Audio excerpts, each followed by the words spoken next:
7 में पढ़ती हूँ। मैं आप लोगों के सामने बापू की पाती का वाचन करने जा रही हूँ, जिसका शीर्षक है ईश ईश्वर। माता पिता दोनों ही धर्म के पक्के थे। बचपन में जब रात को मोहन को डर लगता तब वह राम नाम का जाप करता, क्योंकि उसकी दाई रंभा ने उसे ऐसा करने को कहा था। उसके घर पर अलग अलग धर्म के लोगों को आना जाना भी था। इस तरह हालांकि दूसरे धर्मों के प्रति समभाव रहा, फिर भी यह नहीं कहा जा सकता कि मुझे ईश्वर के प्रति आस्था थी।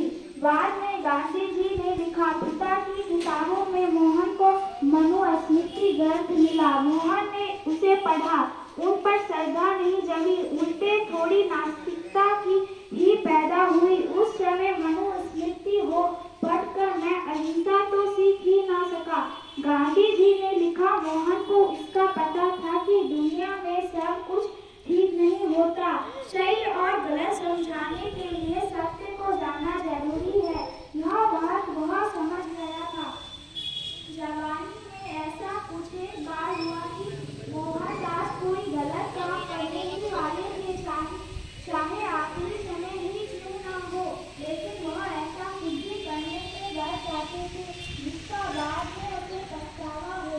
उन्हें लगता कि बचाने वाला ईश्वर ही है। जैसे जैसे मोहनदास को ईश्वर में विश्वास बढ़ा, वैसे वैसे उनका आत्मविश्वास भी बढ़ता गया। अब वे आसानी से दूसरों पर भरोसा करते, उनसे प्यार पाते, उन्हें प्यार लौटाते भी। ऐसे लोगों से भी जो खुद ईश्वर को नहीं मानते थे। आश्रम में सुबह और शाम प्रार्थना होती थी। अलग अलग धर्मों की पुस्तकों का पाठ होता था, गीता पुराण में उनका भरोसा कभी टूटा नहीं। ऐसा माना जाता है कि जब उनकी